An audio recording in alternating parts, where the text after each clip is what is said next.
de la mañana, 8 minutos en la República Argentina, una mañana con lluvia a esta hora por lo menos. En este domingo completamente gris, la imagen del puente General Manuel Belgrano, una imagen que demuestra el estado de la ciudad en cuestión exclusivamente de lo climático, ¿no?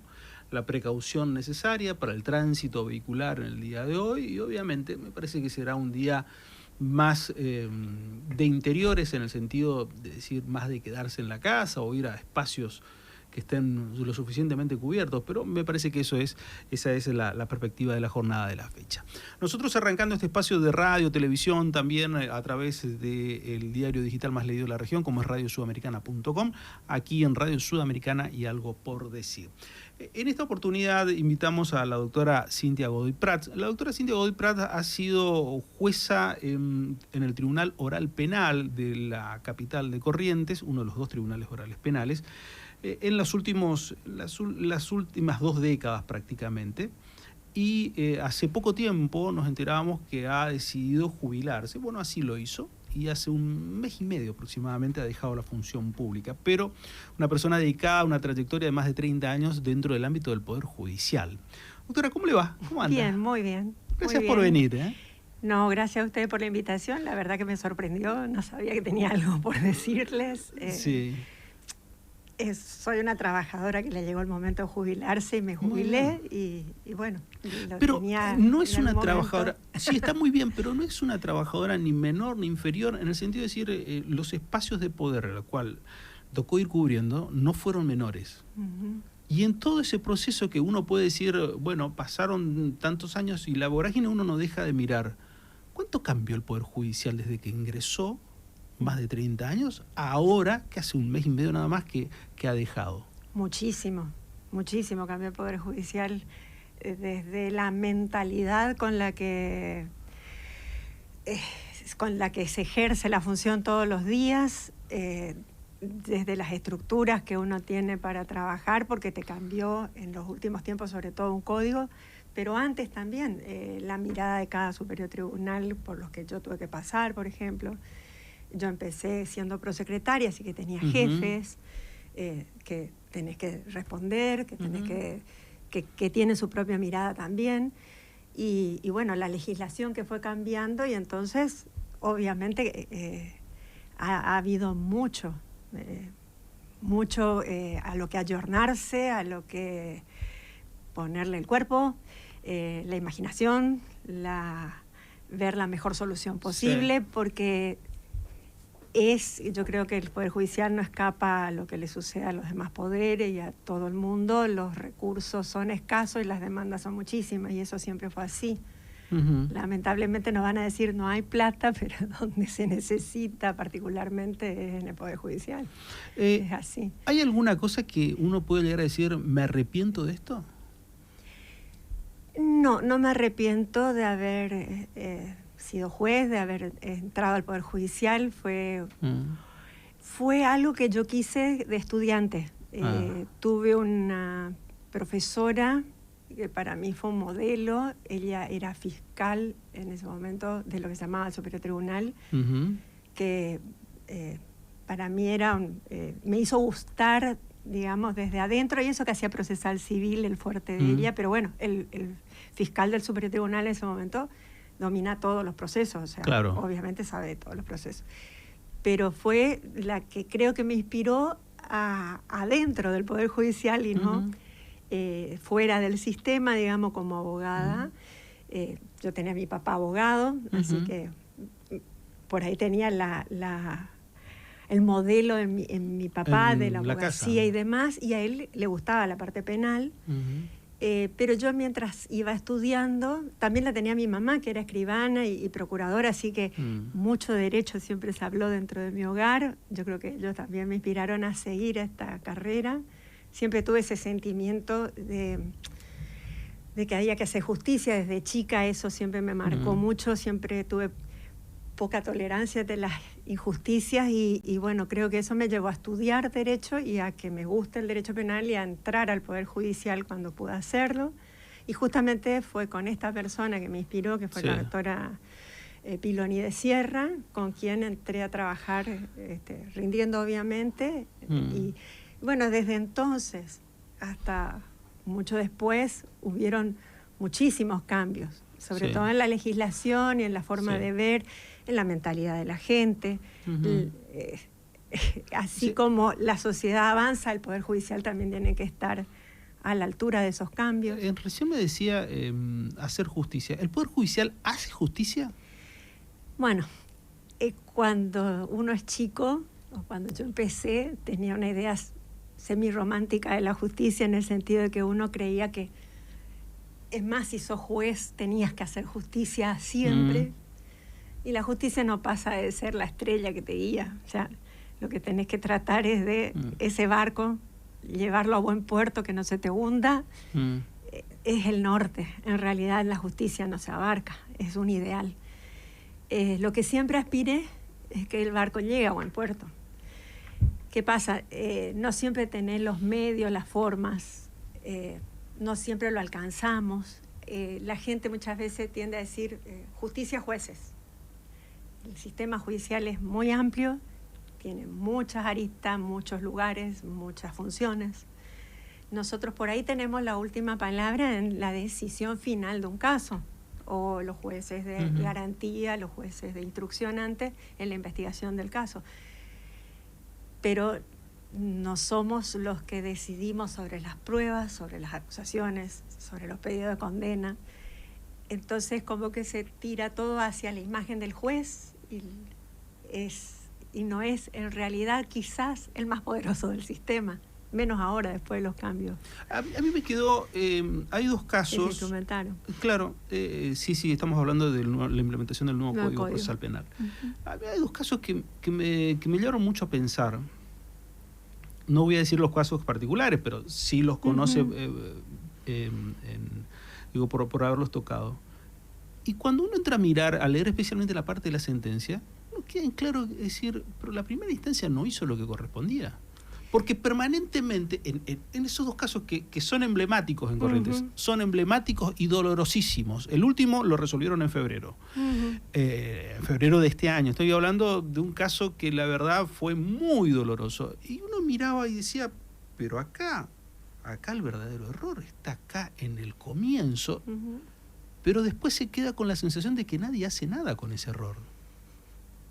Como que miran y dicen, la justicia le dio poco con respecto al daño que hicieron. Pero cuando uno mira el fallo dice, pero no, acá en realidad hay estos y estos no hicieron lo que correspondía y nadie dice nada por ellos. Mira, es una tarea humana. Como tarea humana no es perfecta, empezando por ahí. El sistema que teníamos, que ha cambiado, que ha tenido su lógica en su momento, que hoy responde a otra lógica totalmente distinta, es un paradigma absolutamente distinto, el que tenemos ahora y del que tenemos que desabrochar todo lo que veníamos con el sistema anterior, dejarlo de lado, y eso te enfrenta a muchas disquisiciones. En esta tarea humana todos tienen un rol que cumplir y una función. Yo creo que tampoco el otro código tuvo toda la estructura necesaria para que las investigaciones muchas veces lleguen a ese puerto que yo te digo, que es, bueno, si soy fiscal voy a llevar esta acusación completa con la mayor parte de las pruebas. Es decir, al estar dividida también la función del fiscal que investigaba y la función del fiscal que acusaba y que era así con el Código Viejo,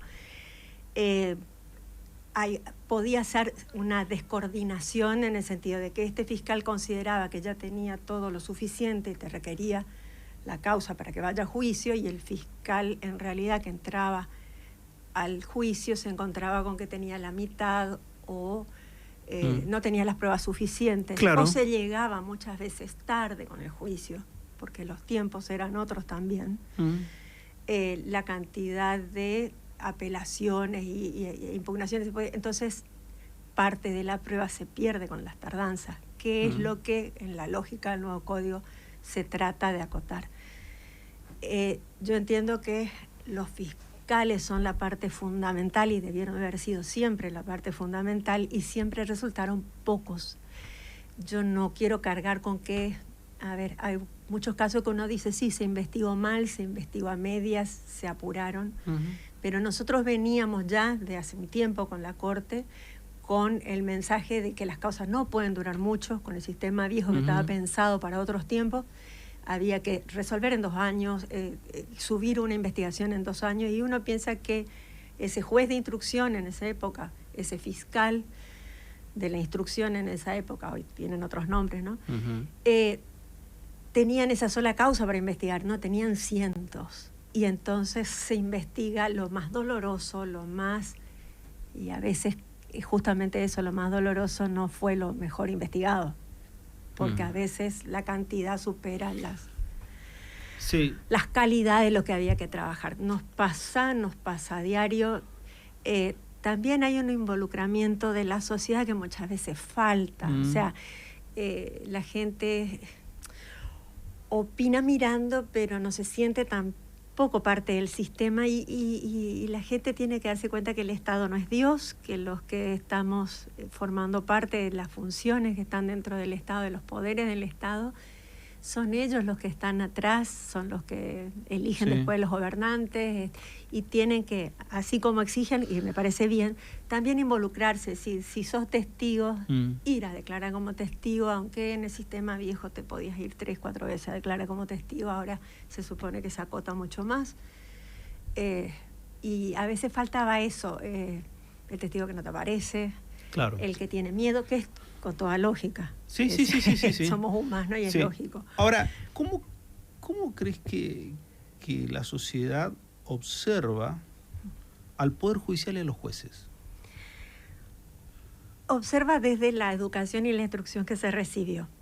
Porque, pasa una información, que sea a nivel nacional, a lo mejor los casos de corrupción más emblemáticos, que se mira a los jueces como Oropi, por ejemplo, y de ahí para abajo todos los jueces estamos en la misma, somos los corruptos, no hacemos.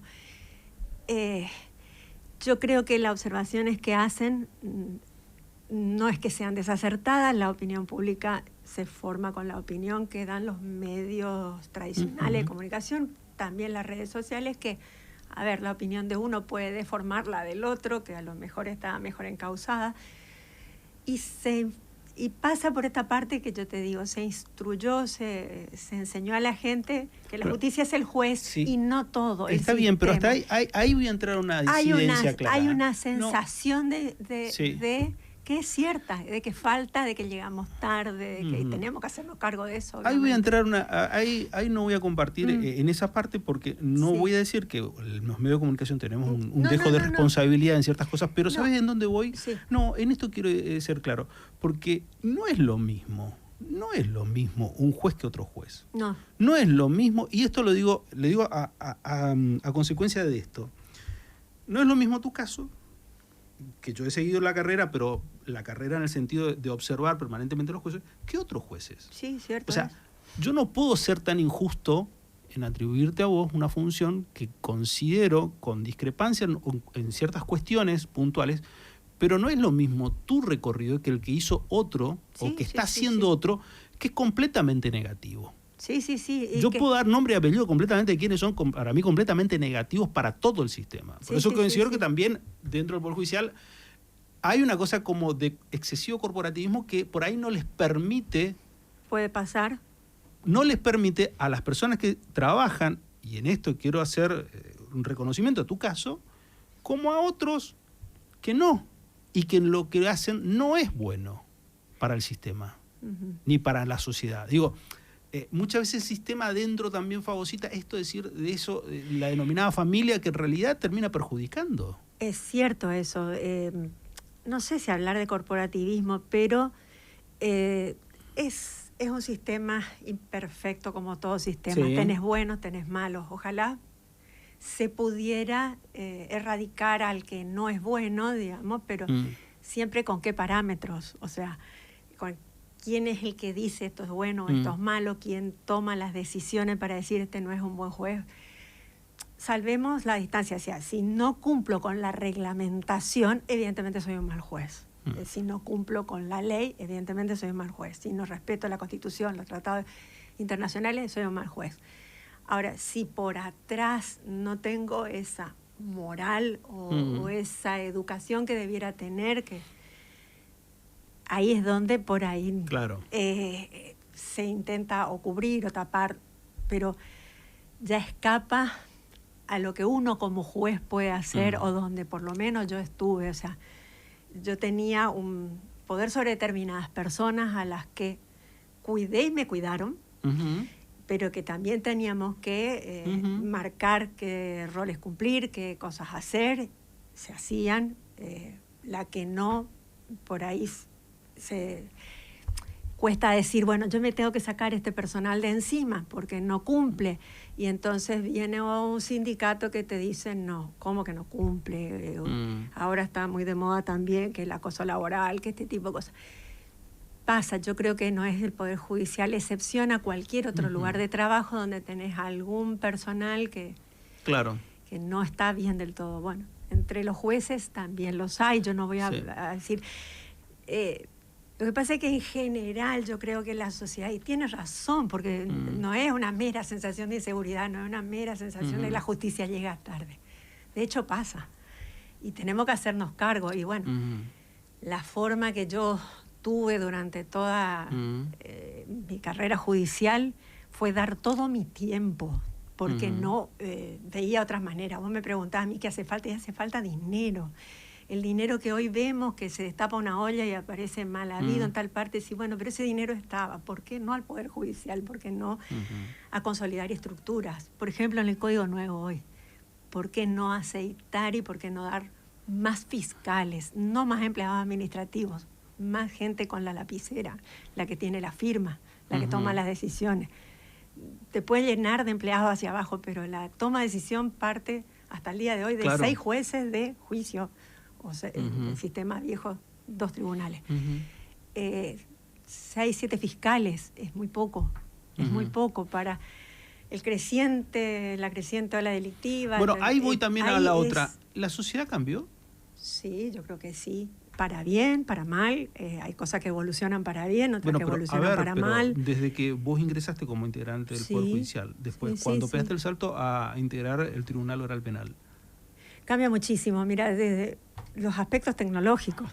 Pero la sociedad cambió en cuanto a los delitos. Digo, bueno, los delitos podemos decir siempre más o menos es lo mismo, puede ser lo mismo. Pero a ver, la gente, cuando vos decís, cambió voy a ser un poco más vulgar, el imputado, la persona acusada, ¿cambió o no cambió? ¿O seguimos siendo, las personas seguimos siendo exactamente iguales? No, a ver, yo lo que noto cambios es... De acuerdo a cómo es la sociedad, también aparecen determinados tipos delictivos. O sea, a veces vos, ante un crecimiento exponencial, y yo no quiero asociar delito con pobreza, por favor. Claro. Pero a veces un tipo delictivo se da más en ciertos ambientes, el robo, y no siempre es por necesidad, pero muchas veces aparece el robo como el delito, el robo de la calle como el delito que ahora... Pero también cambia la persona del delincuente. Vos antes encontrabas a alguien que en el uso de sus facultades mentales robaba porque quería hacerlo, y hoy tenés gente que está perdida en la droga. Por ejemplo, antes no se veía eso. Hoy ves muchísima droga detrás de cada delito. Muchísima falta de familia detrás de cada imputado. Me refiero a no padre y madre, no referentes parentales sanos. Yo creo que la sociedad en eso cambió muchísimo. Se ha disgregado mucho la familia. Entonces vos tenés un tipo de imputado, que es lo que abarcamos nosotros normalmente. Lamentablemente la justicia llega rápido a los delitos más fáciles de investigar, que quizás sean los callejeros, los que aturden a la sociedad, como los robos o los homicidios, los nucleares, estos que afectan tanto. Y no estamos viendo, porque justamente el delito de cuello blanco es más tapado y demás, que por ahí también está pasando, y eso no es lo que llega normalmente a la justicia. Y que además es la gran contradicción que todavía no se habla de este nuevo código y de esta nueva visión del código. ¿Por qué? Porque no es tan sencillo la investigación de un delito de cuello blanco. Por supuesto. Y lleva otra clase de tiempos, y este nuevo código lo que va es conspira y facilita a estos delitos de corrupción. Exactamente. ¿Por qué? Porque no es fácil investigarlo, porque son pocos los fiscales, vuelvo a decir, y porque también hay una exigencia que la gente hace al Poder Judicial, y yo siempre dije, tienen que exigir al Poder Legislativo también. Nosotros no podemos inventar el derecho. Pero pará. Ahí otra vez nos vamos a pelear de vuelta. El Poder Legislativo, y esto me consta, sí. El Poder Legislativo le dijo, hagan ustedes el código. Yo me acuerdo bien la cointegración de la comisión de ese código. Sí. Y había fiscales. Sí. O sea, los fiscales ya sabían lo que se venía porque ellos redactaron este nuevo código. Sí. O sea, no puedo creer que ahora los fiscales me digan, ay, pero si vos redactaste. Yo me acuerdo de los legisladores que levantaron la mano todos, dijeron, bueno, esto es lo que necesitan, listo, aprobamos y aprobamos. Cuando me refiero a los legisladores en general, es justamente estos tipos de delitos de cuello blanco. Y no quiero contar, de otra categoría, digamos. No quiero contar que la cuestión de menores. No quiero entrar en la cuestión de menores, porque esa es otra cosa que esa comisión de redacción tampoco lo hizo. No está terminado. Es una deuda pendiente. Pero lo hicieron los mismos integrantes del Poder Judicial. Sí. Y responde a la lógica que tiene todo el país y que nosotros fuimos uno de los últimos en sancionar este tipo de código. No sé si será lo más perfecto, lo más, no sé, lo mejor que puede, el mejor código que pudo sancionarse. De hecho, ya en la práctica hay cosas que uno empieza a advertir, hasta acá podía llegar, acá puedo entrar un juez de revisión a ver, antes de entrar al juicio, ciertos planteos que hoy te decide a lo mejor una oficina judicial, un staff de gente muy preparada que está en la oficina judicial, que no debería, tal vez debería ser el juez de garantía. Pequeños baches, pero que es así, el legislador no puede preverlo todo. Siempre va a pasar, esto pasó con el otro código, va a pasar con el código más perfecto, es una tarea humana, por lo tanto siempre va a haber alguna imperfección que hay que corregir. Y en eso estamos los jueces, y ahí está la habilidad de buscar la solución. A nosotros no podemos dejar sin una solución.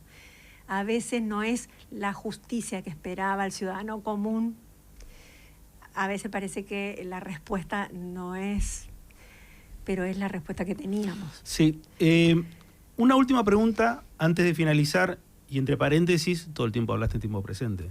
Sí, me cuesta despegarme. Sí.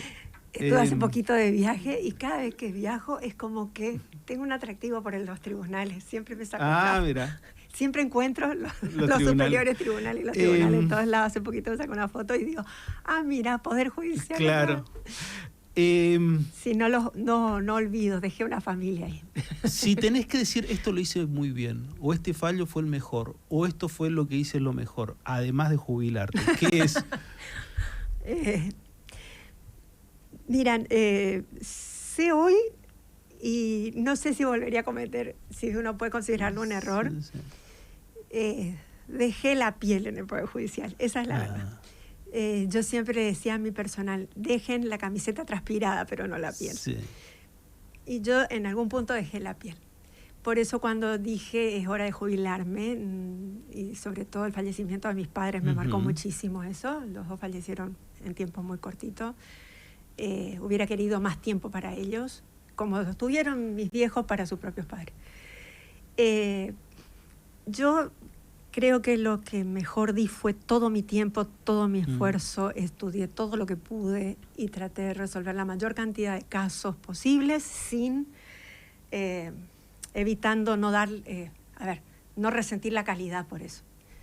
De los casos emblemáticos que uno tiene, yo creo que el que merece una película debe ser el caso famoso de, no sé si lo recuerdan, del cineasta que falleció, que lo mataron en Yajapé. Claro.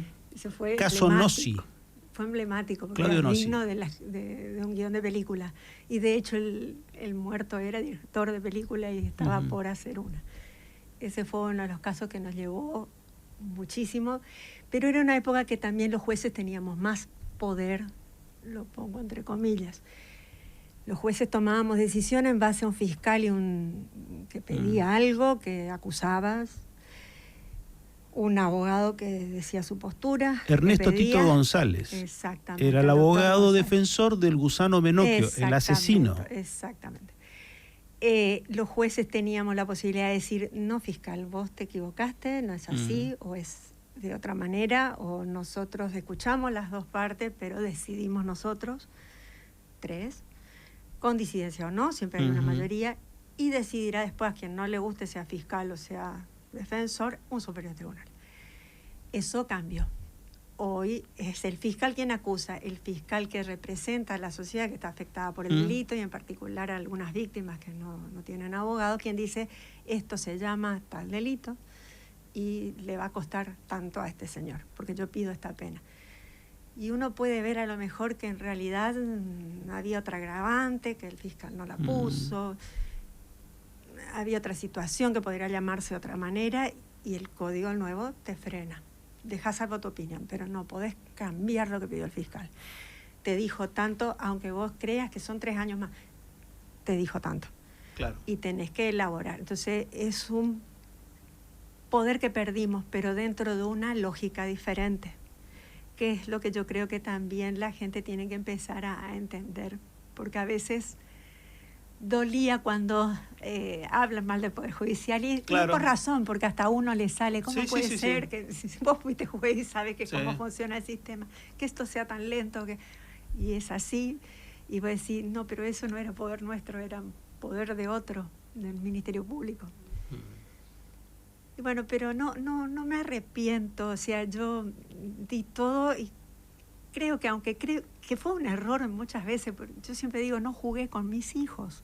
Estuve cuando tuve que estar, salud, educación, detrás de la escuela, detrás de sus necesidades, pero quizás no tuve tiempo para jugar. Pero no sé si hoy, puesta otra vez, como fue este último año, por ejemplo, fue una gran demanda para los jueces. Cambiar, o sea, trabajar con el código viejo, con la agenda vieja y con la nueva. Con la oficina que tiene cortito, porque hay que respetar a rajatabla esos tiempos, y me parece muy bien. Lo volvería a hacer porque fue mi vida, fue mi pasión. Pasa que con el tiempo fui encontrando otras y por eso cuando dije, bueno, es hora que me jubile, que hay gente muy preparada, te puedo asegurar, que va a rendir y va a estar muy bien preparada para ocupar este cargo o cualquier otro cargo. Yo creo que hay que poner plata detrás del Poder Judicial, sobre todo detrás del Ministerio Público, para que sean más los fiscales. Se necesitan más fiscales en cada comisaría. Y quizás dentro de los propios sistemas, dentro secretarios de fiscales están en condiciones de serlo. De ejercer la función. No? O gente de afuera que rinde y esté preparada, porque es así. Ahí está la corporación. Ojalá que el criterio sea el mejor para elegir a los mejores. Sí, de eso se trata. Que el criterio de selección sea el adecuado. Sea el adecuado y que ahí esté la independencia. Sí. Y gracias por venir. Muchas gracias a usted. Espero que les hayas pasado bien. Yo pasé muy bien. Espero haber sido útil o por lo menos totalmente, si algo totalmente. Se clarificó mejor. Muchas gracias. Gracias a vos. La doctora Cintia Godoy Prats. Nosotros regresamos después de la pausa, pero la semana que viene seguramente estaremos también con ustedes en este espacio de radio y televisión.